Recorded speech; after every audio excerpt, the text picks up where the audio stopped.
Ration কাৰ্ডখন পালে আমাৰ কি লাভ হয়। প্ৰথম এই মাহৰ 15 তাৰিখৰ পৰা 28 তাৰিখলৈকে আমি অৰুণোদয় আঁচনিৰ নতুন হিতাধিকাৰী নিৰ্বাচন কৰি আছো। অৰ্থাৎ প্ৰত্যেক গাঁও সভা পাতিছো, পুলিং বুথত আমি অৰুণোদয় বাবে হিতাধিকাৰীৰ আমি নিৰ্বাচন কৰিছো। আৰু এইবাৰৰ নতুন নিয়ম মতে অৰুণোদয় আঁচনি পাবৰ কাৰণে আমাৰ ঘৰত এখন ৰেচন কাৰ্ড থাকিব লাগিব। এতিয়া আজি যিসকলে ৰেচন কাৰ্ড পালে তেওঁলোকে এতিয়া নিজৰ নাম অৰুণোদয় আঁচনিৰ বাবে গাঁও সভাত তেওঁলোকে দিব পাৰিব। যদি ৰেচন কাৰ্ড নাথাকিলেহেঁতেন তেওঁলোকে অৰুণোদয় আঁচনি নাপালেহেঁতেন। সেইকাৰণে আমি ততাতৈয়াকৈ যিসকলৰ ৰেচন কাৰ্ড নাই তেওঁলোকক আমি ৰেচন কাৰ্ড দিয়াৰ ব্যৱস্থা কৰিলো। এতিয়া ৰেচন কাৰ্ডখন পালে অৰুণোদয় পোৱাৰ ৰাস্তা মুকলি হয়। লগতে ৰেচন কাৰ্ডখন পোৱাৰ লগে লগে প্ৰধানমন্ত্ৰীৰ আয়ুষ্মান ভাৰত, মুখ্যমন্ত্ৰীৰ আয়ুষ্মান অসম এই দুটা আঁচনিৰ জৰিয়তে আমি মেডিকেল কলেজ, নাৰ্ছিং হোমত চিকিৎসাৰ বাবে বছৰি 5 লাখ টকালৈকে আমি বিনামূলীয়া চিকিৎসা পাব পাৰোঁ।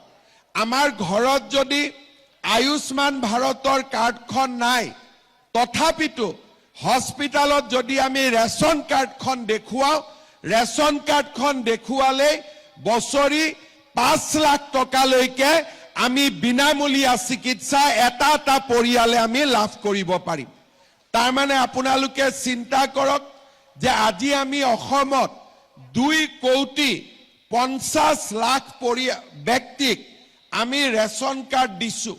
আৰু সকলোৱে যদি বছৰি 1 লাখ টকাৰো মেডিকেলত ট্ৰিটমেণ্ট কৰে তেতিয়াহ'লে চৰকাৰে কিমান টকা মেডিকেলত দিব লাগিব? 2,500 কোটি টকা। আৰু ৰেচন কাৰ্ডখন হাতত থকা মানে কি যে আপোনালোকে বেমাৰ আজাৰ হলে 5 লাখ টকালৈকে চিন্তা কৰিব নালাগে। আগতে ৰেচন কাৰ্ডত অকল আমি চাউল পাইছিলো, কিন্তু এতিয়া আমি ৰেচন কাৰ্ডত অৰুণোদয় পালো। আৰু আমি ৰেচন কাৰ্ডখন দেখুৱালেই আমি মেডিকেলত 5 লাখ টকালৈকে বিনামূলীয়া আমাৰ পৰিয়ালটোৱে বছৰি চিকিৎসা পাব পাৰিব। ইয়াৰ পিছত ৰেচন কাৰ্ডখনৰ লাভ কি? আমি সকলো কথাতে গাঁওবুঢ়াৰ চাৰ্টিফিকেট ল'ব লাগে, মৌজাদাৰৰ চাৰ্টিফিকেট ল'ব লাগে। কিন্তু ৰেচন কাৰ্ডখন হাতত থকা মানে এইটো প্ৰমাণ হয় যে মোৰ বাৰ্ষিক উপাৰ্জন 4 লাখ টকাতকৈ কম। এতিয়া বহুত মানুহে অৰুণোদয়ৰ বাবেও গাঁওবুঢ়াৰ চাৰ্টিফিকেট বিচাৰি আছে।